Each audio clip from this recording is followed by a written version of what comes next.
옛날 어느 상골 마을에 솔개골이라 불리는 깊숙한 곳에 크고 오래된 기와집 하나가 자리하고 있었습니다.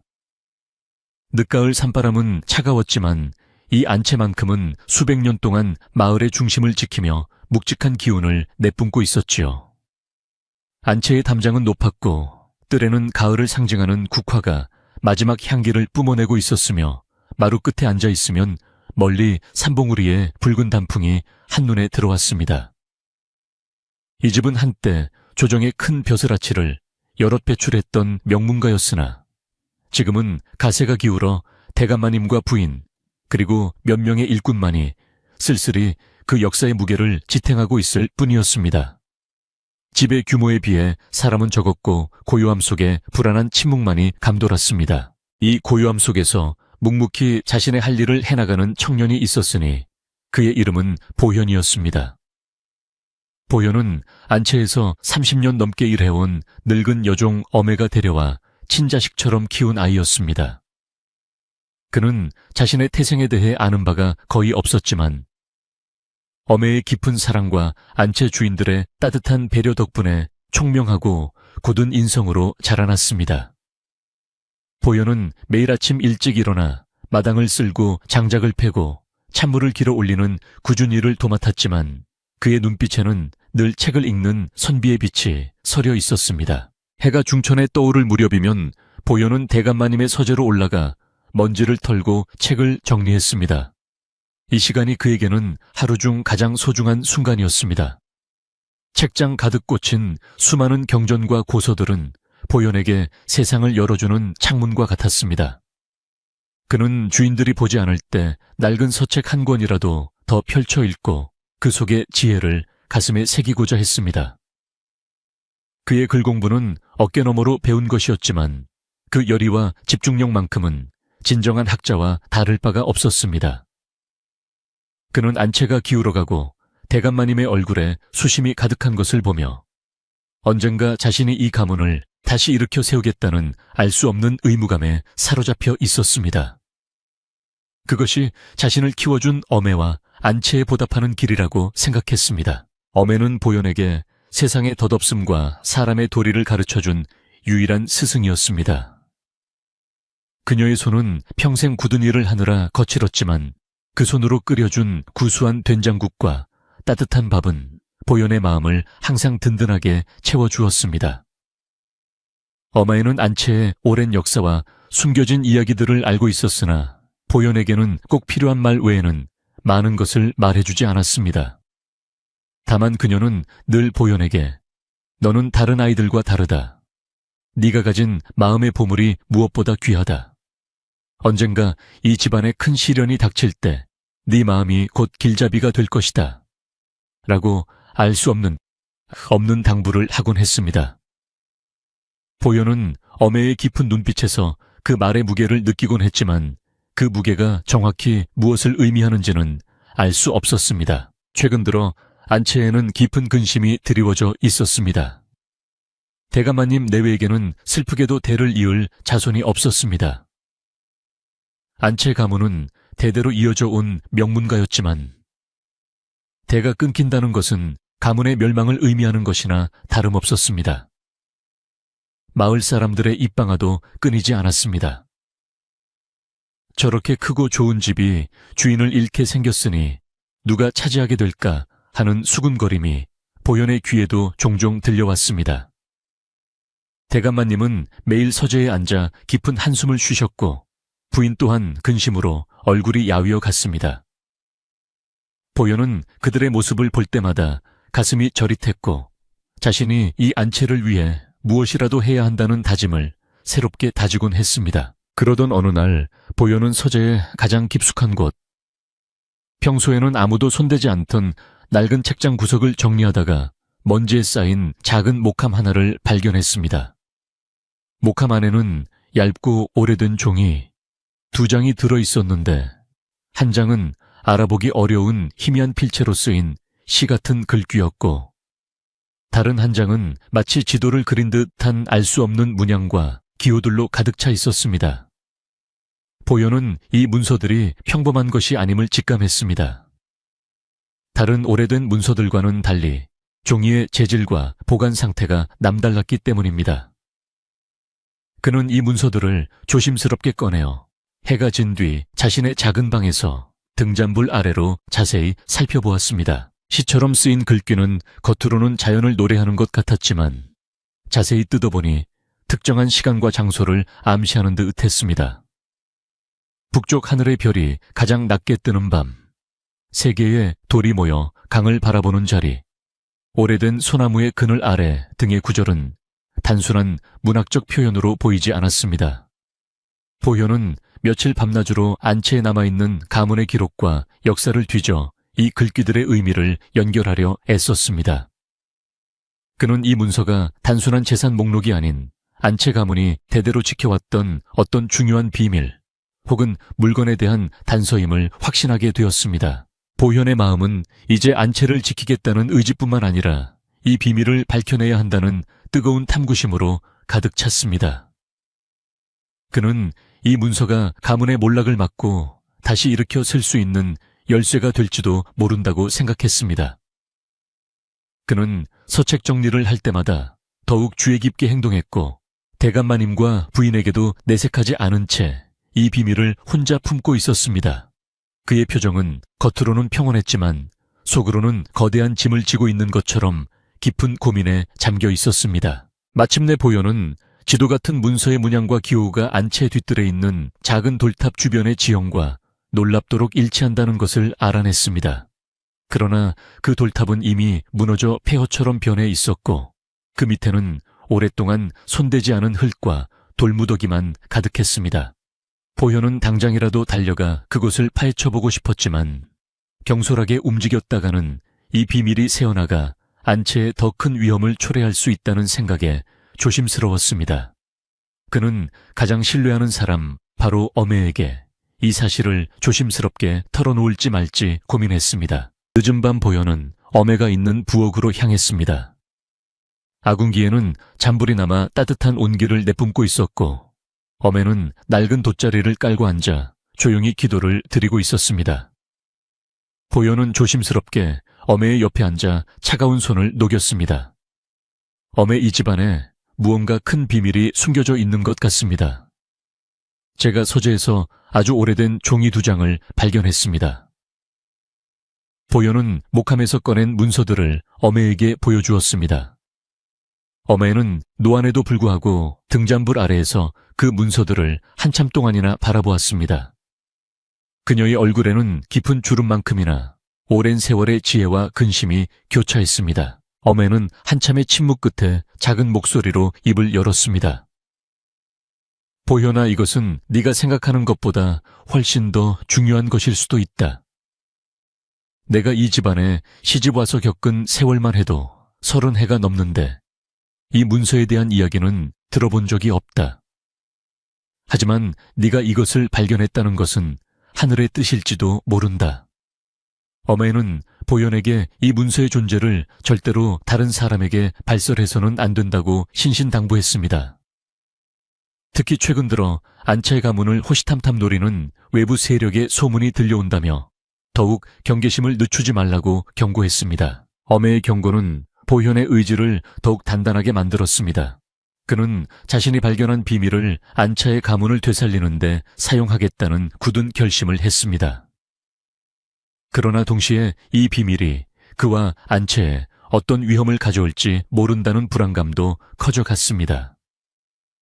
그는 밤이 깊도록 잠을 이루지 못하고 서책에 적힌 시 구절과 지도 문양을 머릿속으로 되뇌었습니다. 바깥에서는 늦가을 밤의 차가운 바람 소리만이 으스스하게 안채의 담장을 스쳐 지나갔습니다. 보현은 이 고요함이 곧 폭풍전야의 잠잠함일지도 모른다고 생각했습니다. 며칠 후 보현은 서재를 정리하다가 대감마님이 10여 년 전에 쓴 듯한 일기장을 우연히 발견했습니다. 그 일기장에는 가문의 자랑스러운 역사와 함께 자손이 끊길 것에 대한 깊은 비탄이 적혀 있었습니다. 그리고 마지막 장에는 알 수 없는 문구 하나가 희미하게 쓰여 있었습니다. 그것은 소리 없이 사라졌으나 보물을 지닌 자의 마음에 다시 깃들리라. 보현은 이 문구가 자신이 발견한 문서와 관련이 있을 것이라 짐작했습니다. 보물을 지닌 자는 곧 가문의 대의를 이해하고 지키려는 사람을 의미하는 것일지도 모릅니다. 보현은 그 문구를 통해 대감마님 또한 가문의 비밀을 일부 알고 있었으나 어떤 이유에서인지 그것을 밝히지 못하고 있었다는 것을 깨달았습니다. 대감마님은 명문가의 수치스러운 몰락을 막기 위해 고심하고 있었던 것입니다. 보현은 어쩌면 자신이 여종의 아들이라는 태생적 한계를 넘어 이 가문의 진정한 보물을 지키는 역할을 해야 할 운명에 처해 있는 것은 아닐까 하고 스스로에게 물었습니다. 그의 마음속에는 출생의 낮은 신분을 뛰어넘어 진정한 충심과 지혜로 가문을 바로 세우겠다는 뜨거운 각오가 솟아올랐습니다. 솔개골 마을의 아침은 항상 맑았지만 안채의 공기는 무거웠습니다. 보현은 매일 해가 뜨기 전에 일어나 뒤뜰로 나갔습니다. 그는 무너진 돌탑 주변을 맴돌며 지도 문서에 표시된 지점을 눈으로 확인했습니다.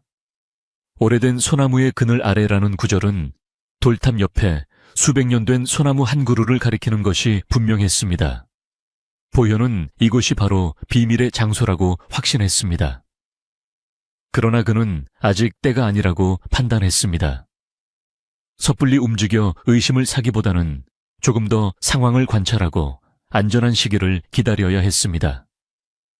이 비밀을 밝히는 순간 안채뿐만 아니라 마을 전체에 큰 파장이 일어날 수도 있었기 때문입니다. 보현은 다시 서재로 돌아와 낡은 문서를 원래의 목함에 넣어 깊숙이 숨겼습니다. 그리고는 평소와 다름없이 묵묵히 자신의 임무를 수행했습니다. 마루를 닦고 대감마님의 아침 식사를 준비하는 그의 모습은 너무나 평온하여 그가 안채의 가장 큰 비밀을 품고 있는 열쇠라는 사실을 누구도 짐작할 수 없었습니다. 그는 이제 단순한 여종의 아들이 아니라 겉으로는 종의 역할을 수행하면서도 안채의 운명을 짊어진 비밀스러운 수호자였습니다. 이 고요한 안채의 늦가을은 보현의 내면에서 싹트기 시작한 거대한 운명의 서막을 알리는 듯했습니다. 그의 충심과 지혜가 시험대에 오를 날이 멀지 않았음을 모두가 느끼지 못하고 있을 뿐이었습니다. 솔개골 안채의 불안한 기운이 감돌기 시작한 것은 늦가을 서리가 내리던 어느 아침. 낯선 행색의 사내가 문 앞에 나타나면서부터였습니다. 보현이 아침 일찍 우물물을 길어 올리고 있을 때 허름하지만 어딘지 모르게 교활함이 엿보이는 눈빛을 가진 중년의 남자가 큰 짐을 지고 안채의 대문을 두드렸습니다. 그는 자신을 안차해 대감마님의 먼 사촌이라고 소개했으며 이름은 김주사라고 했습니다. 김주사는 멀리서 살다가 가세가 기울어 의지할 곳이 없어졌으니 잠시 신세를 지겠다며 염치 없이 들이닥쳤습니다. 대감마님은 비록 가세는 기울었으나 혈육을 외면할 수 없다는 성품 때문에 그를 잠시 머물게 하였습니다. 김주사가 안채에 발을 들인 순간부터 집안의 평온은 조금씩 깨지기 시작했습니다. 그는 외양은 겸손한 듯 보였으나 그의 눈빛에는 안채의 모든 것에 대한 탐욕이 가득했습니다. 그는 대감마님 내외 앞에서만 공손한 척했을 뿐 뒤돌아서서는 일꾼들에게 멸시 섞인 명령을 내리고 불필요한 간섭을 일삼았습니다. 특히 총명하고 묵묵히 일하는 보현을 경계하고 미워했습니다. 김주사는 보현이 비록 일꾼이지만 주인들의 신임을 받고 서재에 드나드는 것을 못마땅하게 여겼습니다. 그는 자신이 적통의 핏줄임을 내세우며 보현이 여종의 아들일 뿐이라는 사실을 집요하게 들춰냈습니다. 내 놈이 아무리 글줄을 읽고 주인의 심부름을 한다 한들 내 천한 출신이 어디 가겠느냐, 분수를 알아라. 서재의 책은 내 것이 아니니 함부로 손대지 마라. 이 집의 주인 될 자는 따로 있다. 김주사는 보현이 장작을 패거나 마당을 쓸 때마다 일부러 찾아와 이런 모욕적인 말을 던졌습니다. 보현은 끓어오르는 분노를 꾹 눌러 참았습니다. 그는 김주사의 목적이 단순히 신세를 지는 것이 아니라 대가 끊긴 안채의 재산과 명맥을 가로채려는 것임을 직감했습니다. 김주사는 매일 대감마님에게 가문의 재산 목록과 남은 논밭의 경계를 묻는 등 노골적인 탐욕을 드러냈습니다. 김 주사가 안채에 들어온 지 얼마 되지 않아 보현이 발견했던 비밀 문서에 대한 불안감은 더욱 커졌습니다. 김 주사는 서재를 드나들며 오래된 문서들을 뒤적이는 보현의 모습을 자주 엿보았고, 어느 날은 대감마님 몰래 서재에 들어가 책장과 서랍을 뒤지는 추악한 모습을 보이기도 했습니다. 보현은 이 사람이 안채의 비밀을 눈치채기 전에 자신이 먼저 움직여야 한다고 생각했지만, 김 주사는 교활하게도 항상 사람들 눈에 띄는 곳에서 보현을 감시하려 들었습니다.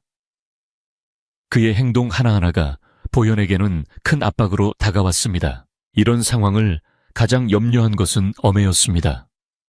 어매는 평생 안채를 지켜온 충심 깊은 여종이었기에 김 주사의 속셈을 단번에 꿰뚫어 보았습니다. 그녀는 부엌에서 몰래 보현을 불러 앉히고 따뜻한 숭늉을 건네며 낮은 목소리로 간곡하게 당부했습니다. 보현아, 저 김 주사라는 자는 겉과 속이 다른 사람이다. 독을 품은 짐승과 같으니 네가 품고 있는 비밀을 그림자조차 보이지 않게 조심해야 한다. 특히 서재에서 발견한 그 종이 2장을 절대 입 밖에 내지 마라. 저자의 탐욕이 이 집을 완전히 무너뜨릴 것이다. 어매의 경고는 보현의 마음을 흔들었습니다.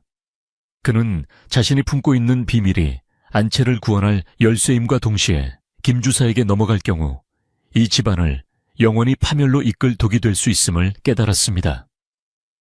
보현은 어매에게 자신이 발견한 문서의 내용을 자세히 설명하지는 않았습니다. 그저 걱정 마십시오, 어매. 제가 이 집을 해치는 자를 그냥 두지는 않을 것입니다. 이 집안의 명예와 대의는 물질적인 것에 있는 것이 아님을 저자가 알게 될 것입니다. 라고 단호하게 대답했습니다.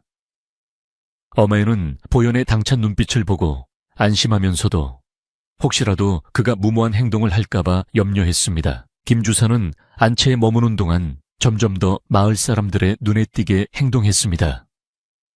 그는 마을 사람들에게 안채의 대감마님이 늙고 병들었으며 자신이 가문을 이을 유일한 핏줄인 것처럼 행세했습니다.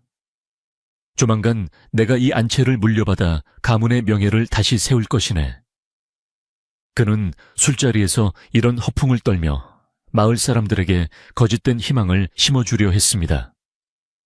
그러나 솔개골 마을 사람들은 오랜 세월 안채와 그 일꾼들을 지켜봐 왔기에 갑자기 나타난 김 주사를 쉽사리 믿지 않았습니다. 마을의 촌장격인 김 노인이라는 분이 있었습니다. 이분은 젊은 시절 안채 가문의 도움으로 큰 흉년을 넘긴 적이 있어 안채에 대한 깊은 존경심을 가지고 있었습니다. 김 노인은 보현이 어릴 때부터 자라나는 모습을 지켜보았고 그의 성실함과 총명함을 높이 샀습니다. 김 노인은 어느 날 아침 일찍 우물가에서 보현을 만나자 조용히 보현에게 다가와 낮은 목소리로 충고했습니다. 보현아, 너를 키운 집이다. 김 주사라는 자는 겉만 번지르르 할 뿐 그 속이 음흉하다. 섣불리 나서지 말고 네가 옳다고 믿는 것을 침묵 속에 깊이 간직하여 때를 기다려라.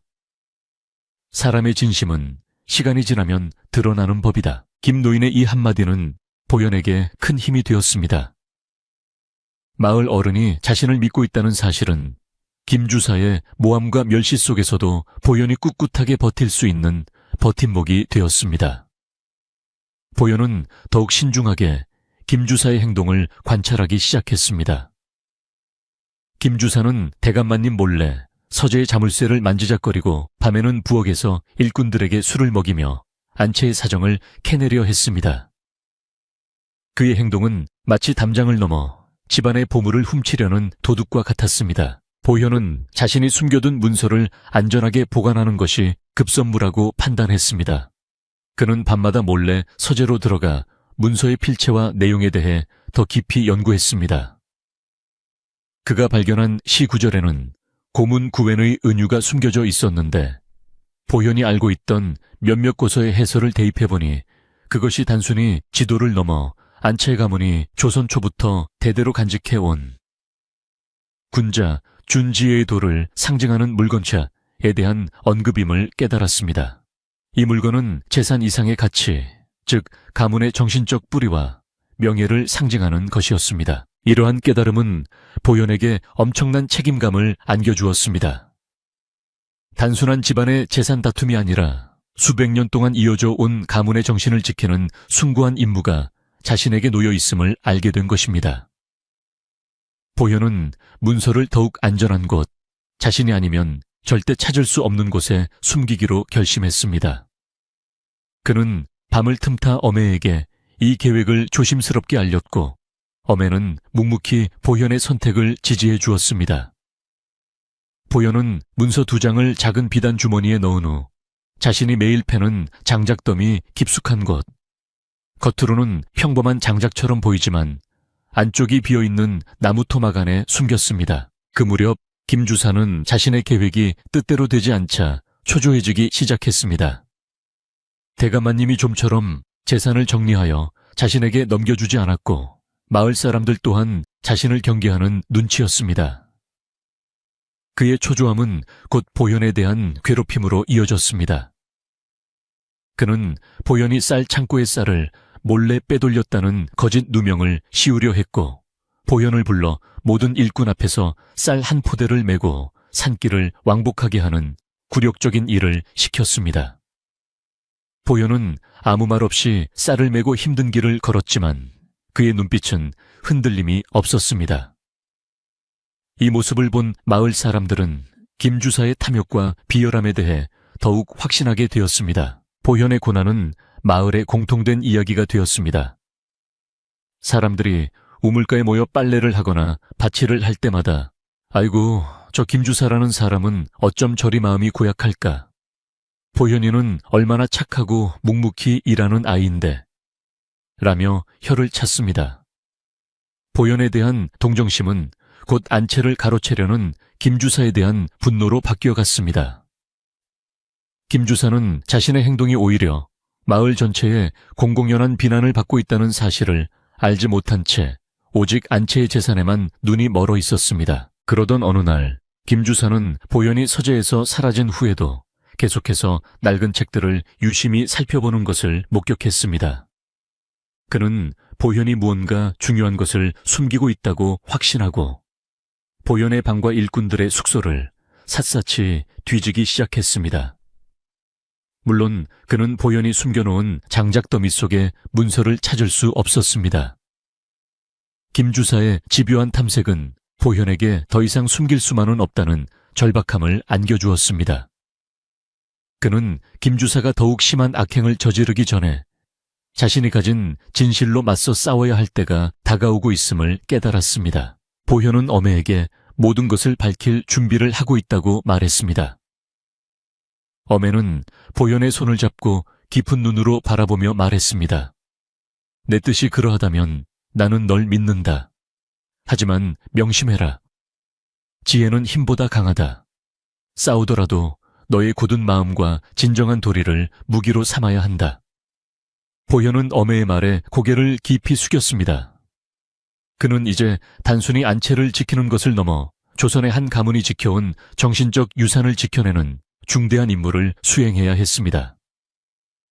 늦가을의 차가운 밤 공기가 보현의 결의를 더욱 단단하게 감쌌습니다. 이제 그의 싸움은 시작될 참이었습니다. 김주사의 탐욕은 시간이 갈수록 더욱 노골화되었습니다.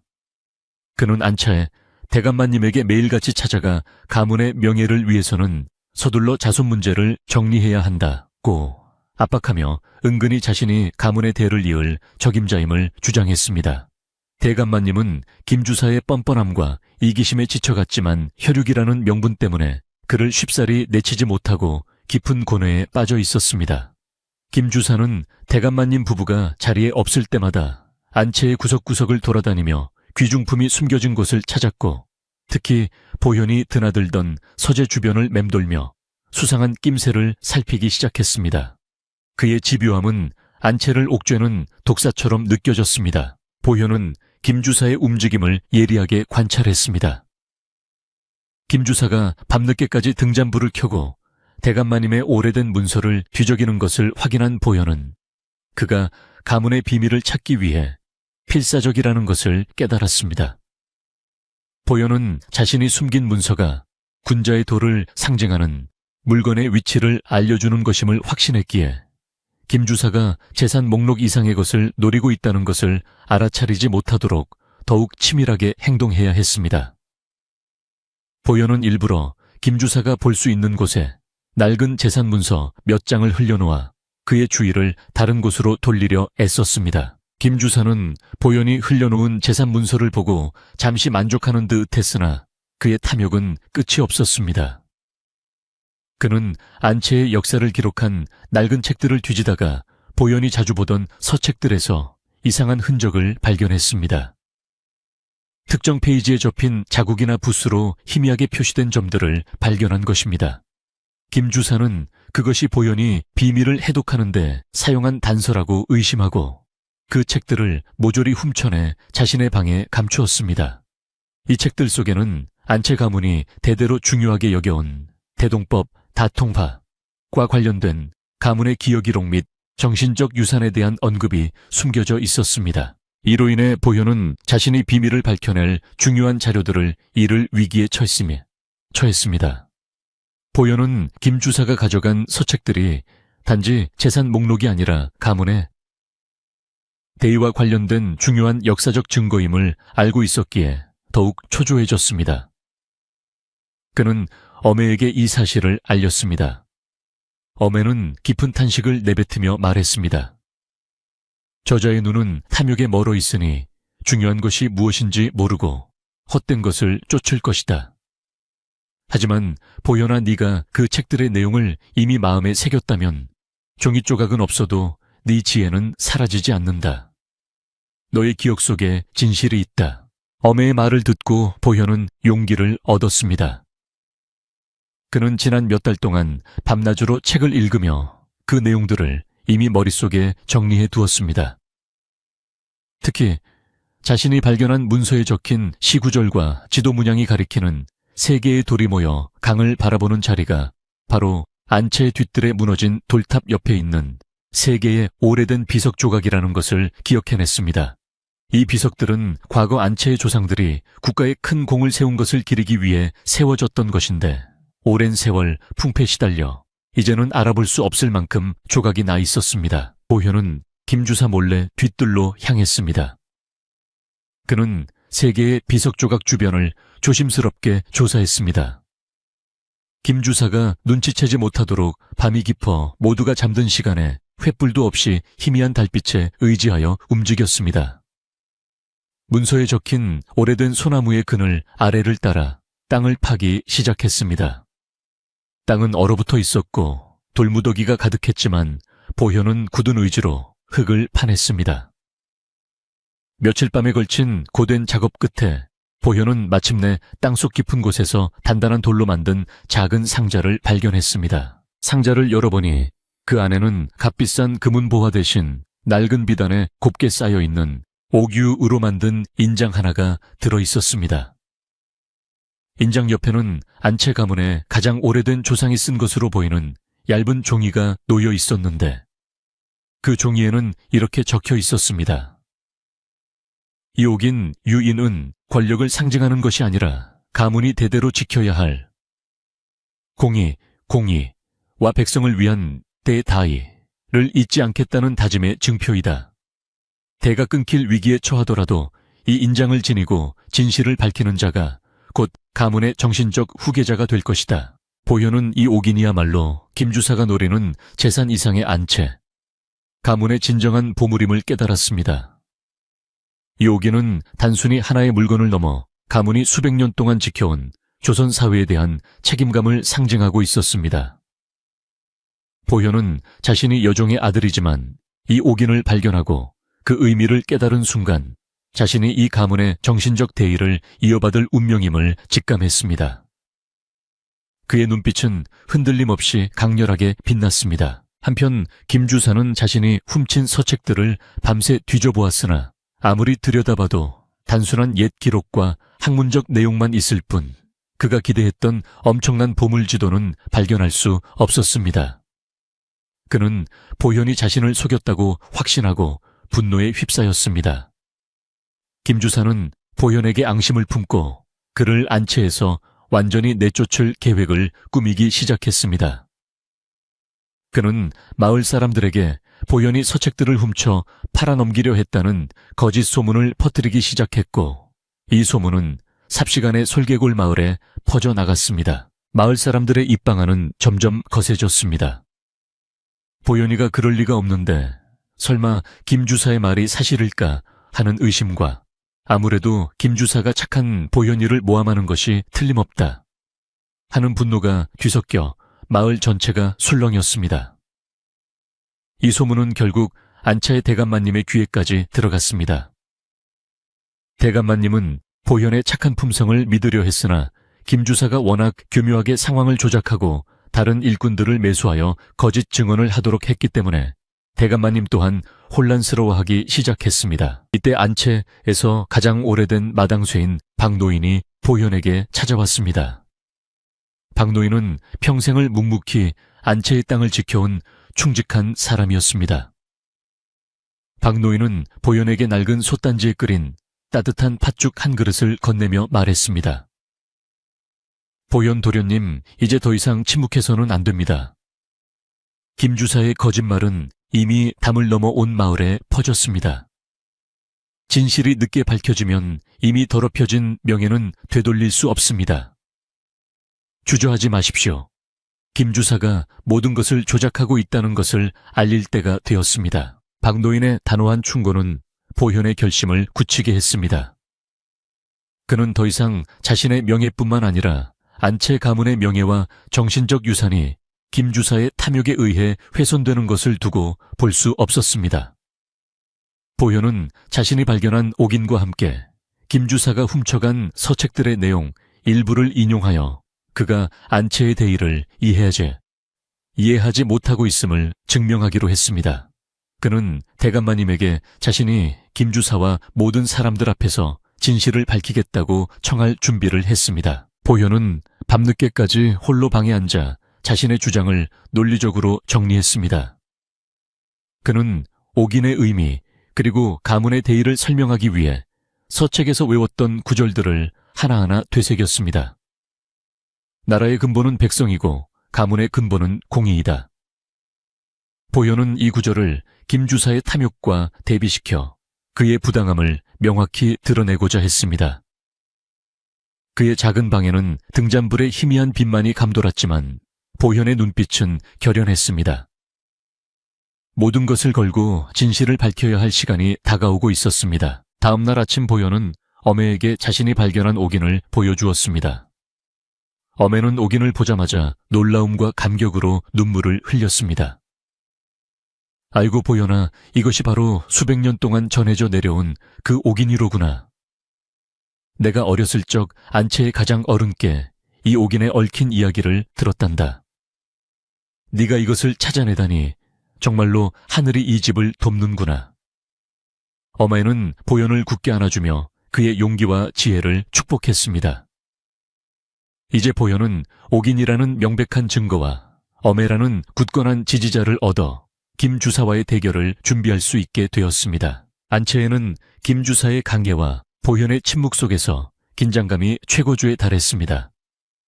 김 주사는 자신의 거짓말이 곧 드러날 것이라는 사실을 알지 못한 채 여전히 자신이 안채의 주인이 될 것이라는 헛된 망상에 사로잡혀 있었습니다. 보현은 조용히 대감마님을 찾아가 모두가 모인 자리에서 진실을 밝힐 수 있도록 요청했습니다. 대감마님은 혼란 속에서 보현의 단호하고 결연한 모습을 보고 그의 청을 받아들이기로 했습니다. 이제 솔개골 안채의 운명을 가를 중대한 대면이 임박했습니다. 마침내 진실을 가릴 날이 밝았습니다. 대감마님은 마을의 명망 높은 어른들과 김주사 그리고 안채의 모든 일꾼들을 사랑채 마당으로 불러 모았습니다. 날씨는 차가웠지만 사랑채 마당을 둘러싼 공기는 싸늘한 긴장감으로 가득 차 있었습니다. 보현은 가장 구석에 평소처럼 겸손한 자세로 서 있었지만 그의 두 손에는 낡은 비단 주머니에 쌓인 옥인이 단단하게 쥐어져 있었습니다. 김 주사는 자신이 곧 이 안채의 주인이 될 것이라 확신하며 거만하고 위세 높은 태도로 마당 중앙에 서서 보현을 멸시하는 눈빛으로 바라보고 있었습니다. 대감마님은 깊은 한숨을 내쉬며 입을 열었습니다. 지난 몇 달간 우리 안채에는 불화와 의심의 그림자가 드리워졌다. 특히 김주사 네가 보현에게 쌀 창고 도난과 서책 훔친 죄를 덮어씌운 일은 가문의 명예를 실추시키는 일이었다. 오늘 이 자리에서 모든 의혹을 풀고 진실을 가려야 할 것이다. 대감마님의 말씀에 김주사는 억울하다는 듯 고개를 빳하게 들고 말했습니다. 대감마님, 소인이야말로 안채 가문의 정통 후손으로서 이 천한종의 자식이 가문을 기만하는 것을 보고만 있을 수 없었습니다. 저 아이가 재산을 빼돌리기 위해 거짓을 꾸몄음이 명백합니다. 저 아이의 출신을 보십시오. 여종의 자식이 어찌 감히 가문의 일에 끼어들어 서책을 탐할 수 있겠습니까? 김주사의 이 말은 보현의 천한 출신을 다시 한번 공개적으로 들춰내려는 비열한 시도였습니다. 마당에 모인 마을 어른들과 일꾼들은 김주사의 탐욕스러운 태도에 분개했지만 보현은 침착함을 잃지 않았습니다. 대감마님이 보현에게 해명할 기회를 주자 보현은 조용하지만 단호한 목소리로 앞으로 나섰습니다. 그는 김주사를 향해 고개를 숙이지 않고 오직 대감마님과 마을 어른들을 향해 정중하게 인사했습니다. 대감마님 그리고 어르신들, 소인은 김주사님의 모함처럼 서책을 훔치거나 재산을 빼돌린 적이 없습니다. 소인은 오히려 이 안채 가문이 수백 년 동안 지켜온 진정한 보물이 무엇인지를 밝히고자 이 자리에 섰습니다. 보현의 당당한 태도에 김주사는 코웃음을 쳤습니다. 네가 무엇을 안다고 감히 보물을 논하느냐? 네가 아는 보물이라곤 네가 훔쳐 팔아먹으려 했던 낡은 책 몇 권이 전부 아니냐?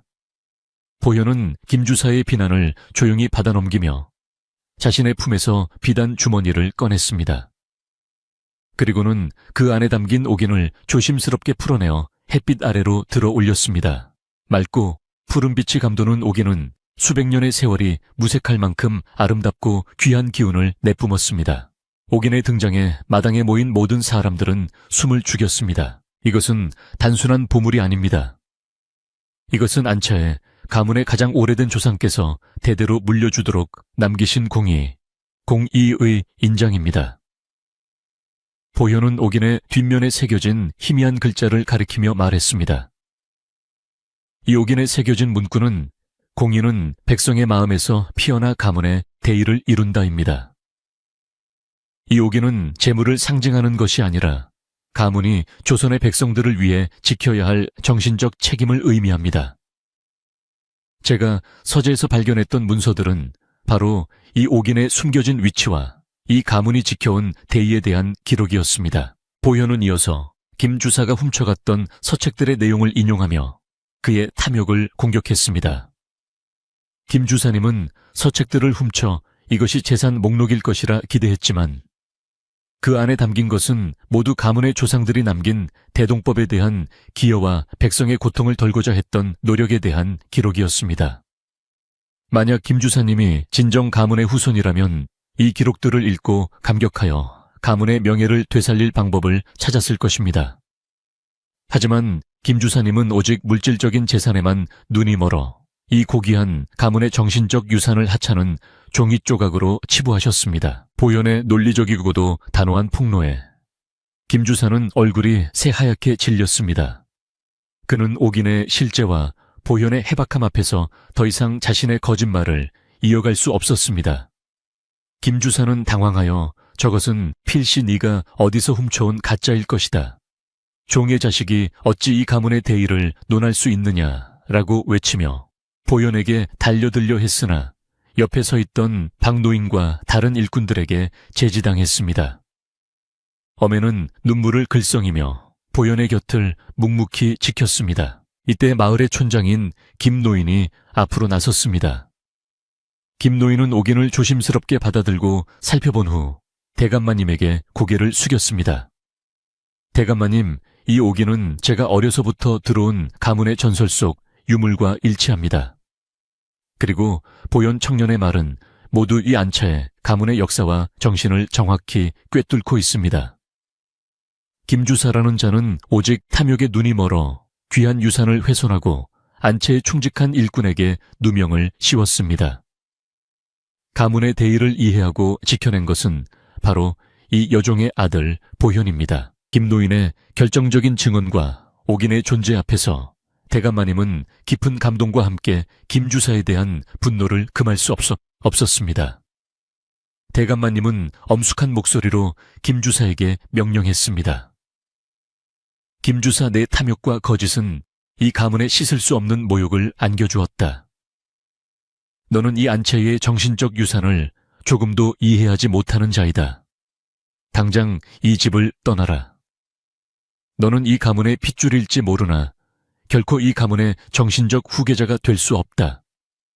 김주사는 모든 것이 수포로 돌아가자 억울함과 분노에 찬 비명을 지르며 대감마님에게 매달렸으나 결국 일꾼들에게 끌려 안채 밖으로 쫓겨나갔습니다. 김주사가 떠나자 안채의 마당에는 무거운 침묵이 감돌았습니다. 대감마님은 보현에게 다가가 그의 어깨를 두드리며 눈물을 흘렸습니다. 보현아, 너는 너의 천한 출신 때문에 수많은 모욕을 당하면서도 이 가문의 진정한 보물과 명예를 지켜냈다. 너의 지혜와 충심이 나를 부끄럽게 한다. 너야말로 이 안채의 정신을 이을 자격이 있다. 대감마님은 그 자리에서 모든 마을 어른들과 일꾼들 앞에서 보현을 자신의 양자처럼 대우하고 앞으로 가문의 대의를 함께 이어갈 서재의 책임자로 인정한다고 선포했습니다. 보현은 겸손하게 고개를 숙였습니다. 그는 자신의 출신이 아닌 자신의 행동과 지혜로 인정받았다는 사실에 깊이 감사했습니다. 안채에는 마침내 평화가 찾아왔고 오랫동안 짓눌렸던 무거운 기운이 걷히는 듯 했습니다.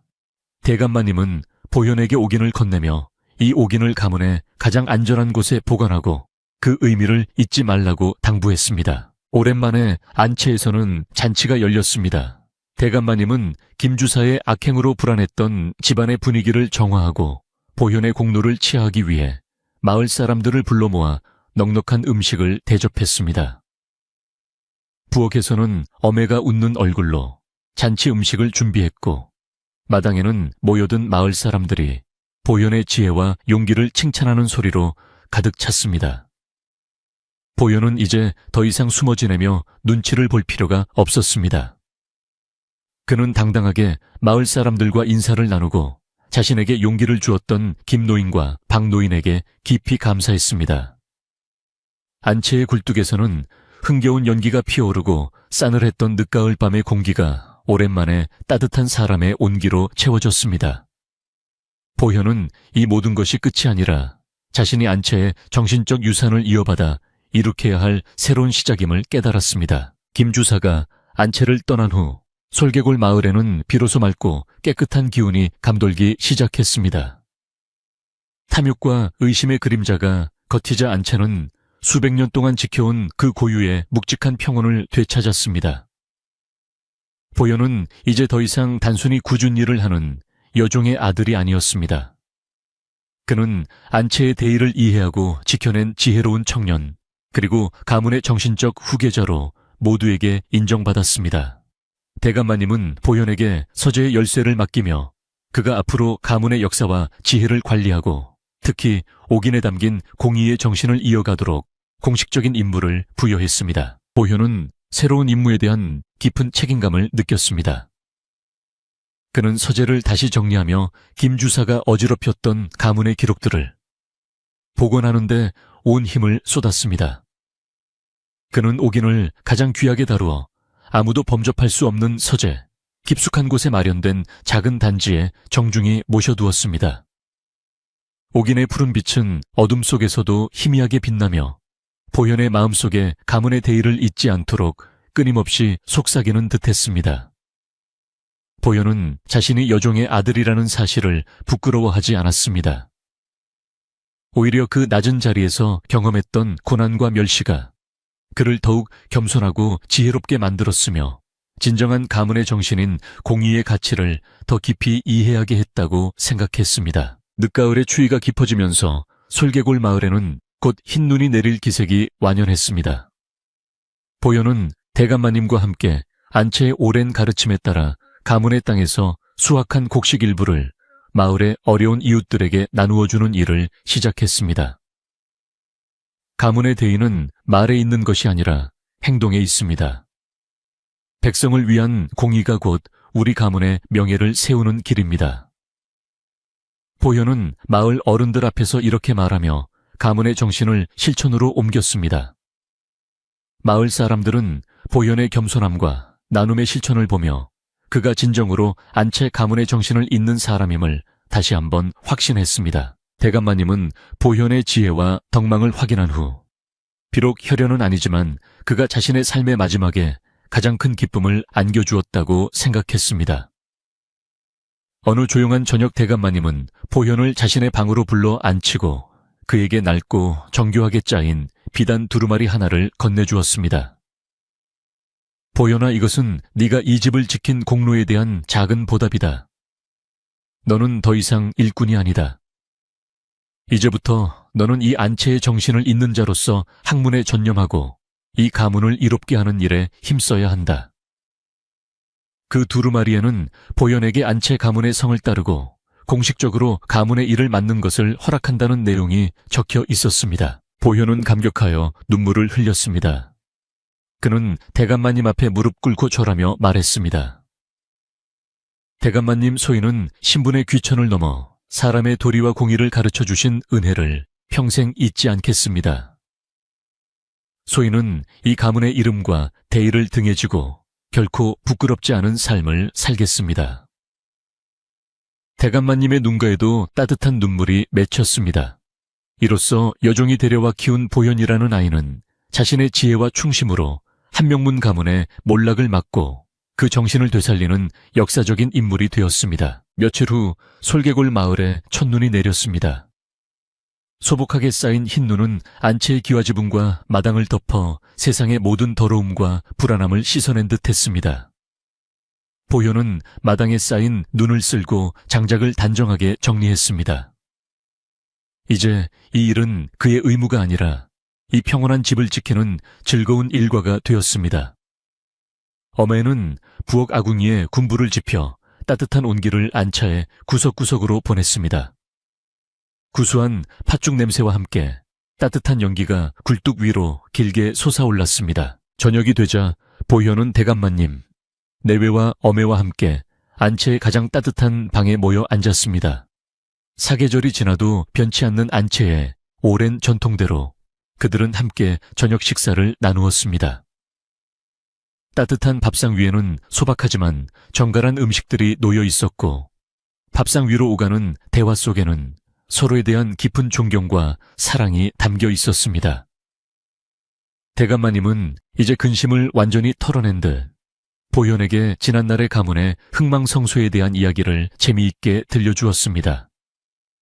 어매는 흐뭇한 얼굴로 보현과 대감마님을 번갈아 바라보며 미소를 지었습니다. 식사를 마치고 방 안에는 따뜻한 온기와 은은한 등잔불만이 남아 평화로운 분위기를 만들었습니다.